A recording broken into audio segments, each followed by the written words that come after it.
Good evening, friends. Welcome to the India Power Talk. India Power Talk is a knowledge sharing initiative.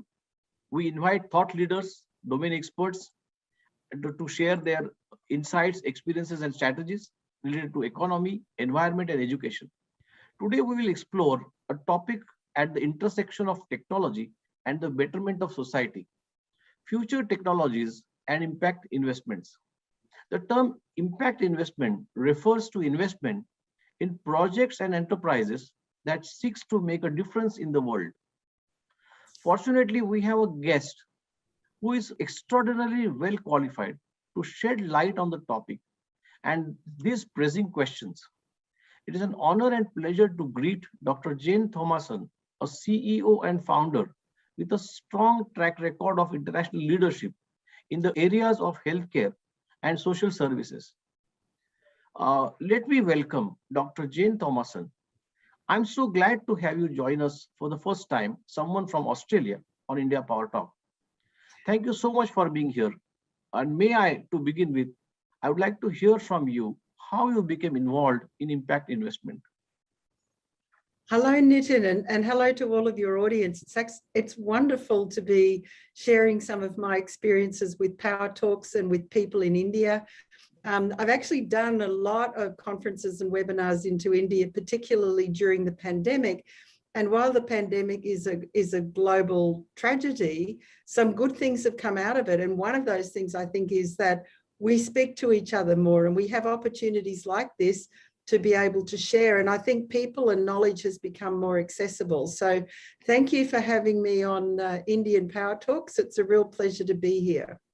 Now, you asked me about impact investing and how I got interested in it. Well, let me start by saying all my life and all my work has been around social impact. And when I had my company, it was really about working mainly with emerging economies and how we could help them strengthen their healthcare systems and strengthen their education systems and empower women and so forth. But I think that what people have learned is a couple of things. One is that if it's just done on the basis of, let's say, charitable or philanthropic donations or government grants, you don't build anything sustainable. So I think one of the things about impact investing is it's investing in a traditional sense, but you're not just investing for shareholder return, you're investing for a social impact that you define, that our current economic system doesn't actually look after people and doesn't actually look after the planet. It's really all about shareholder returns. Absolutely. You said it. In all this time, we were talking of shareholder value every time, and also for the other stakeholders, and we never seriously, I would say, thought about the planet and the people. And the pandemic has really forced us to really think about that. And as you rightly mentioned, knowledge has become very accessible, and connectivity has helped us to really think about very seriously about these genuine issues facing our planet. What are your current three top focal points for impact investments, if I may ask you? So let's start in healthcare, because you mentioned about that. And I think that what the pandemic has taught us is that we can change and we can pivot and we can do things digitally that before maybe the medical profession is conservative and they're risk averse and they didn't want to change. So I actually think the pandemic's been a good thing because it's forced that kind of change into medicine. So whether it's things like remote care or secure data sharing, as we've needed to share all the data about the pandemic, or if it's about even payments where people can't use cash anymore, digital payments, yes, which have become much more important, and education and communication and getting messages out. So the first thing is, how do you leverage those sorts of changes that have been possible during the pandemic and drive further change, particularly in terms of digitalization in healthcare? The second one that I'm really interested in at the moment is around decentralized finance and everything that's going on there. Because I think what we're seeing, is some extraordinary innovations that are going to be able to make a big difference to financial inclusion in particular. India is one of the top 10 countries where the proportion of adults holding cryptocurrencies is the highest. People are now being able to earn money and put food on the table through playing games and trading NFTs. Really phenomenal. I'm sure this can really change the and help a lot of emerging economies, in particularly the poor students or poor people, illiterate people, to really change their lives. Not to change the capitalist economic system, especially as it has developed since 1970, has been keenly focused on shareholder value rather than a well-being of society and the environment. Though we see huge mission and vision statements of large corporations which talk of well-being of people and planet. Now, it values economic growth and continues to concentrate capital in the hands of few. Now, may I ask you to share your thoughts on this situation and how impact investment could change it? Look, I think it has to change. I mean, the challenge, however, basically what we're doing is concentrating more and more and more of the wealth in fewer and fewer people's hands. This is not morally right. And what we know is that there's vast wealth and resources in the planet. And if we can share it better, then we can make a lot of people's lives better off. And if we incentivize people to focus on climate change and the planet, we can actually secure our neighborhood. But I think that this is going to be a battle royale, if I could use that, because we're witnessing that already and in the whole area of blockchain. Because what we started to see, people dismissed blockchain in the beginning, saying that it was just a bunch of anti-government libertarians and it would never last. But we're now at the point where institutional investors are wanting to invest in digital assets, are looking at the ways that it can be used, not just in the speculative cryptocurrencies, but in the tokenization of real estate and in the tokenization of rare metals and new currencies backed by gold. So there's a lot of innovation going on, and the decentralized finance that effectively does what the traditional finance system does, but without intermediaries. In fact, as I said, institutional investors are investing, central banks are investigating digital currencies. China's already launched its digital yuan. This is here to stay, and it's going to unseat the traditional financial system. But what I'm hoping too is because these blockchain token ecosystems can incentivize the kind of behavior that we want, I'm hoping that we can use it to incentivize, for example, around carbon credits and climate change and regenerative agriculture. This is not played out at all. And regulators have got very excited in a lot of countries, and they're trying to figure out how to regulate it. So different countries have responded in different ways. But I predict that in time, we're going to have to sort out how we can utilize these new technologies to make the world a better place. What role you mentioned about regulators? So I would ask you as to what role, according to you, can any regulator or any government agencies can really play in making this a reality? Well, they simply have to. The problem that we have is that both regulators and governments are usually struggling to catch up, because it's the technologists and the companies that are making this stuff, and it's really fast, and technology's accelerating into exponentially, and governments and regulators are struggling to catch up. So I think we're going to see the locus of innovation moving to some extent from the West to developing countries where you've got these young, motivated populations who can do things, who can change things using technology. See, as you rightly mentioned, the governments would be always slow in reacting to the changes in technology. Let me put it differently. It is not government which are slow, but the technologies are very fast.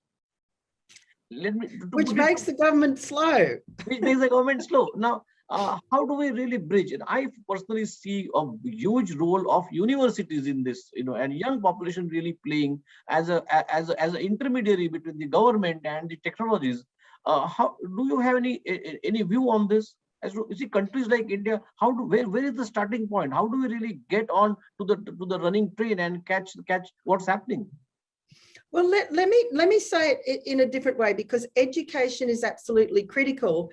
But one of the things that universities themselves need to innovate and change. So I was Yes. very excited, maybe 4 months ago, I was on a webinar to launch the digital university in Kerala in India.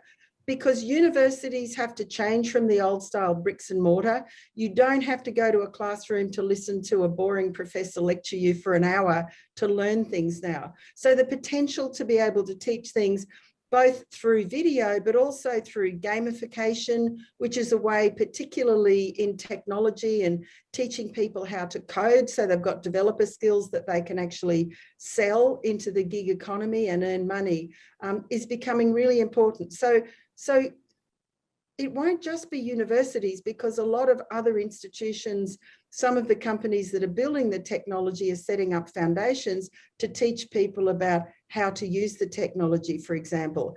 I think universities have to rapidly change, or they're going to be out of date, and they're not offering, because what you want for your child, I'm sure, is that they're job ready and they can get a job.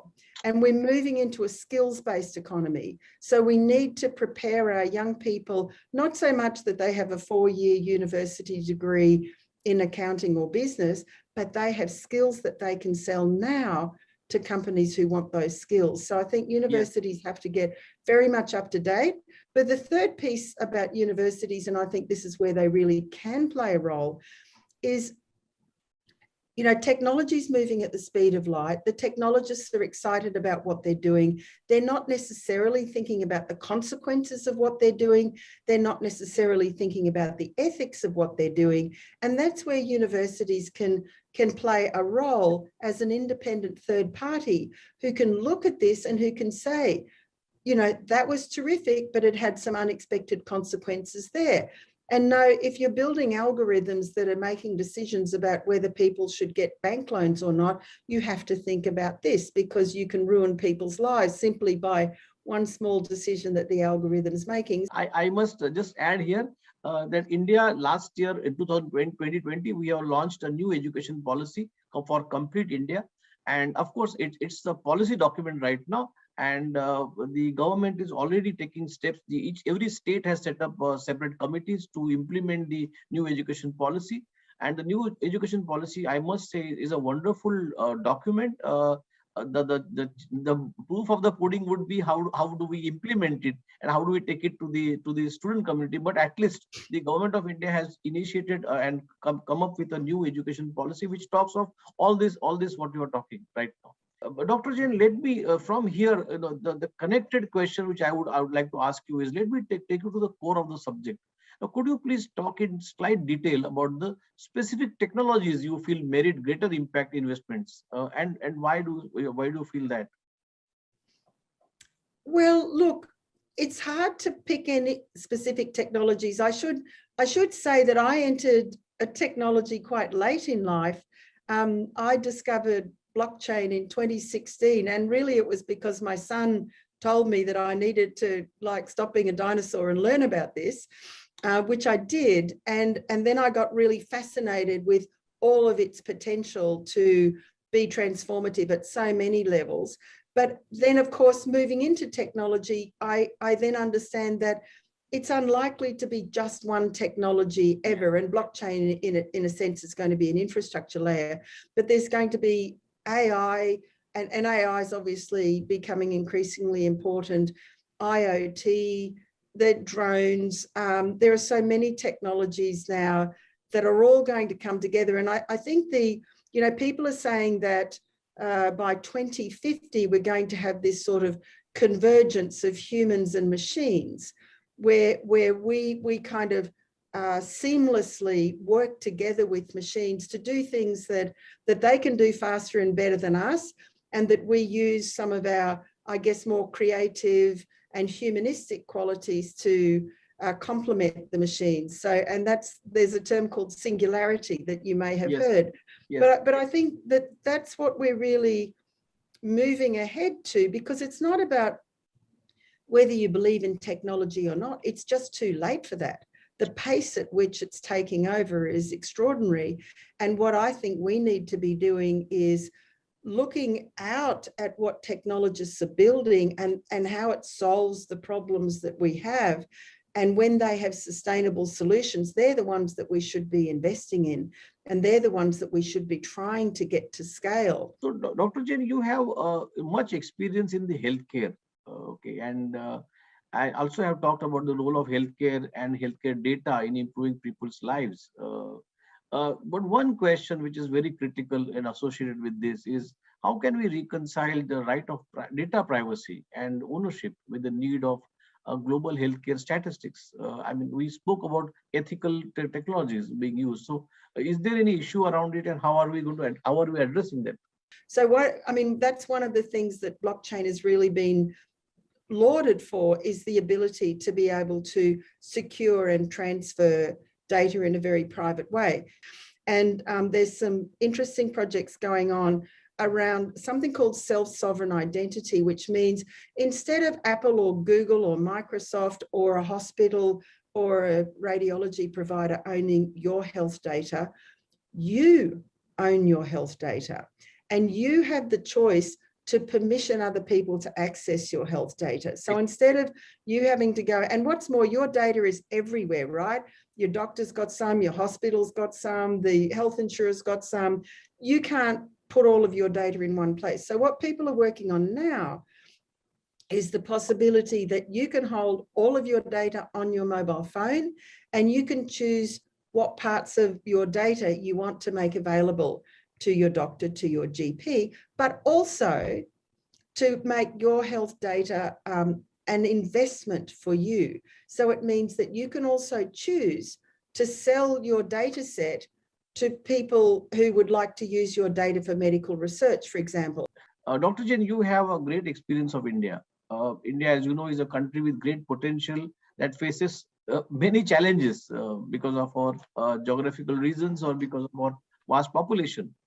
Now, you draw a great deal of experience here. Now, may I ask you to apply this thinking of technologies to India, in specifically, and what would you be advised? Look, I think, and I mean, for example, I went to Chhattisgarh in 2018, and the government there really, and they have a population who they live in trees, and they're illiterate, and they're not connected in any way to the government system. And they had this idea of buying cheap mobile phones and giving them to the people, and then using the technology to allow them to access government services and other things that they were entitled to. So, it takes someone with some vision and an idea. There's another great project that I'm following, which is helping farmers with their insurance for loss of crops and things like that, because I know that suicide amongst farmers, for example, is a big problem in India, and so people are working on ways to try and protect them from the seasonality and other issues that allow them to be able to survive when they have crop failures and things like that. And there are also quite a number of projects that are trying to help the farmers get a better deal. Everything around financial inclusion, so people can actually get access to the financial system and not be subject to loan sharks and things like that, because they're able to access it easily in a digital format, I would think would change things. But I think the incredible thing about India is just your opportunity to scale things, and to scale things cheaply and widely. And now that you have such high mobile penetration, this really becomes a potential. And then if you add that with what I was saying before about voice activation, you really can get what I believe is truly the bottom billion connected to knowledge, the internet, and the opportunity to be able to access things that have been so far out of their reach. But the final thing is you also have the corporate social responsibility law, where your biggest corporations need to give a proportion of their earnings back to social impact projects. And that's a massive opportunity. but it's maybe something that the government could be trying to harness that for this kind of digital inclusion and the digital opportunities that the technology have given us to build those kinds of things for the poor in India and for young people in India, because they need a future too. And the beauty about digital is if you've got one of these skills, if you can code, if you can build, you can be at home. You don't have to leave India and go and live in another country. You can, if you've got mobile and you've got connectivity and you've got skills, you can sell them anywhere. Dr. Jen, you have built an extraordinary career in the fields that continue to be dominated by men. So do you have any advice for young women, Indian women setting out on a career path? That what I want to encourage the young women is to really have a dream and to go for it. And I mean, India, there's a lot of cultural issues that make it more challenging in India than maybe it was for me growing up in Australia. But nevertheless, you have some extraordinary Indian women role models. And we know, again, in the technology field that there's opportunities for women to really be able to shine. But I think it takes courage, and I think it also takes a willingness not to take a setback as a failure and understand it, that it's a learning opportunity. Women can support other women because often women lack confidence. They're nervous, their mother-in-law doesn't want them to do this or something. And they need someone else to say, yeah, I had the same problem. This is what I did. It's okay. You can do it. And encourage them, you know, find role models, find mentors, find women who will share their experiences with you, their hardships and how they actually got through them, because it's not easy for anyone to be successful in business, whether they're a woman or a man, but women often have extra responsibilities and challenges to be able to do it. And we've seen that in COVID as well, because you know, people have expected women to be in the home looking after their families and their children, and it's often hard for them to continue to maintain a job or a business. So we know that it's hard, but it's not impossible. And I think that, you know, we women who've been lucky enough to be successful need to inspire other women to follow us. Would you like to make any closing comments that you would like to share? Only that I think India is one of the most fascinating, extraordinary countries that I've ever had the privilege to visit. And I think, even if I think back to when I first went to India to now, the changes that have been made, you know, just the whole development, for example, of your IT industry from nothing to being, you know, absolutely a powerhouse in the world. And some of the work that's going on in smart cities and some of the things that I'm aware of, you know, like India is a machine and you have so much potential. And I think the potential is in harnessing the possibility of these technologies to making life better for people in India, but also you can now take the Indian expertise and you can share it all around the world, and people want it. So I think it's like, this is the dawning of a new era of opportunity for India. And I think you're going to see people wanting to invest in India and wanting to be part of that growth story, which I'm very confident is going to happen. Great. Thank you so much, Dr. Jain. I am finding short of words to really sincerely express my gratitude for your valuable time and insights. And it has been a great pleasure talking to you. Thank you. It's been such a pleasure, and I really appreciate you having me on your show. Thank you, Dr. Jain, once again. And I would like to thank the Indo-American Chamber of Commerce, as well as the Indian Chamber of Commerce, the Wadhwani Foundation, Law Seco, and the India SME Accelerator Network for providing the audience.